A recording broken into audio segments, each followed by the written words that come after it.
가을철 럭셔리함의 상징으로 취급받는 트렌치코트. 이 트렌치코트 하면 생각나는 브랜드가 있습니다. 바로 영국 출신의 패션 브랜드 버버리죠. 150년이 넘는 오랜 역사를 자랑하는 버버리는 클래식한 패션의 상징과도 같은 브랜드로 우리에게 알려져 있습니다. 인터브랜드가 선정한 베스트 글로벌 브랜드 100에도 포함되어 있는 유명한 브랜드죠. 최근 들어 흐름의 변화에 따라 새로운 변화를 꾀하고 있는 버버리의 숨은 역사와 재미있는 사실들은 무엇이 있을까요? 버버리는 토마스 버버리에 의해 1865년에 창립되었는데, 재미있는 건 원래 토마스 버버리가 자신의 브랜드를 아웃도어 브랜드로 만들려고 했다는 겁니다. 굳은 영국의 날씨와 더불어 야외 활동을 할 때 입을 수 있는 옷을 만들고자 했던 것이죠. 지금은 고급 패션의 상징과도 같지만 과거의 버버리가 아웃도어 브랜드가 될 뻔했다는 사실은 좀 놀랍네요.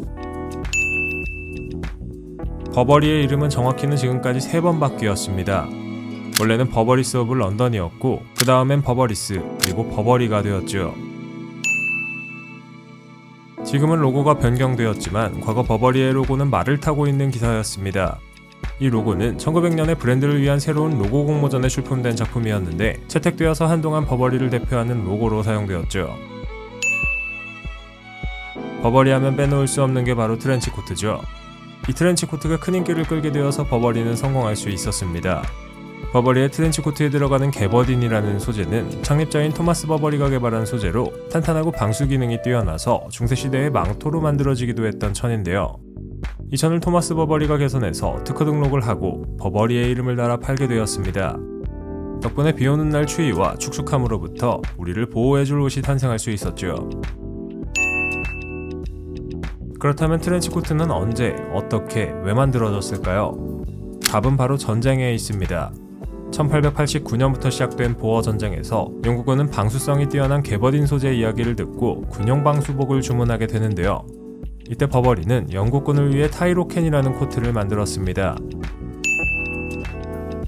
이후 군용을 위해 제작 경험이 있어서였는지 1차 대전 때 연합군은 다시 한번 버버리에게 군용 방수복을 주문하게 되는데요.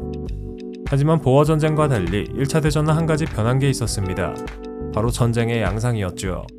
1차 대전 때부터 기존의 전쟁과는 다르게 참호라는 것이 등장했는데요. 그래서 버버리는 참호전에 맞는 코트를 새로 만들어야 했고, 결국 탄생한 코트가 바로 트렌치코트입니다. 1차 대전 당시 탄생한 버버리의 코트는 2차 대전 때에도 영국군 장교들에 의해 계속 사용되었죠. 전쟁이 끝나고 장교들이 각자의 집으로 돌아가면서 일상생활에서도 트렌치코트가 널리 퍼지게 되었습니다. 이후에는 아시다시피 많은 사람들이 트렌치코트를 착용했는데요. 영화와 대중문화 속에서 버버리의 코트가 계속 등장하게 되면서 사람들에게 버버리 하면 트렌치코트라는 이미지가 각인되었죠. 워낙 유명해졌기 때문에 버버리의 코트는 1955년부터 영국 왕실의 인증을 받기까지 했습니다. 왕족들이 입는 트렌치코트, 어느 정도인지 아시겠죠? 버버리 트렌치코트를 하나 만드는 데는 3주 정도의 기간이 소요됩니다. 트렌치코트를 만들 때 100가지 정도의 단계를 거쳐 만들어지죠. 생각보다 더 꼼꼼하게 만들어진다고 볼 수 있겠네요. 버버리 하면 빼놓을 수 없는 또 다른 하나가 있죠. 바로 체크 패턴입니다. 버버리의 노바 체크 패턴은 타탄 체크라는 패턴의 일종을 변형시켜 만든 무늬인데요.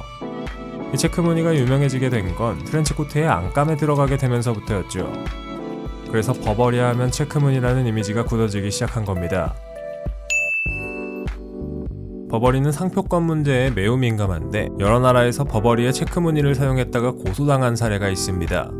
우리나라도 예외는 아닌데, 버버리 노래방, 버버리 단팥빵, LF에서 라이센스로 생산하는 닥스와 쌍방울, 삼성물산의 빈폴 등이 버버리에게 고소를 당했죠.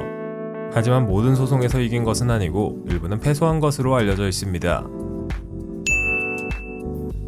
하지만 이 체크 무늬가 버버리의 발목을 잡았던 적도 있습니다. 1990년대 라이센스만 사면 누구나 쓸 수 있을 정도로 지나친 대중화로 인해 버버리의 체크 무늬는 싸구려 이미지가 되어버렸죠. 이렇게 된 건 당시 경영진의 잘못이 컸는데요. 1990년대 중반까지 버버리 경영진은 라이센스를 거의 아무나 받아서 쓸 수 있도록 했습니다. 라이센스란 개런티를 지불하고 고유 브랜드의 디자인이나 제조 기법을 쓰는 것인데, 그 결과 각 나라마다 버버리 이름을 달고 생산되는 제품들이 넘쳐나기 시작했죠. 잠깐 동안 라이선스를 팔아서 돈을 벌었을지는 몰라도 장기적으로 버버리의 브랜드 이미지는 추락할 수밖에 없었습니다. 하지만 2006년 버버리 경영진도 결국 본인들이 망할 것 같았는지 변화를 꾀하기 시작했습니다. 바로 크리에이티브 디렉터로 크리스토퍼 베일리를 영입한 건데요. 그는 새로운 버버리를 만들어내라는 특명을 받고 혁신을 감행합니다. 그 혁신은 우선적으로 체크무늬 제품의 비중을 전체 제품의 10% 이하로 낮추는 것이었죠. 또한 중국 소비자를 타겟으로 한 기반 확대에 주력했고 제품 마케팅에 빅데이터를 도입하는 등 새로운 버버리를 만들려 노력했습니다. 결국 그의 노력으로 버버리는 혁신에 성공해서 다시금 우아한 명품 브랜드로 복귀할 수 있었습니다. 새로운 소재를 만들어 혁신을 이뤄낸 초창기 모습과 비슷하게 버버리가 또 한 번 혁신을 이뤄냈던 겁니다.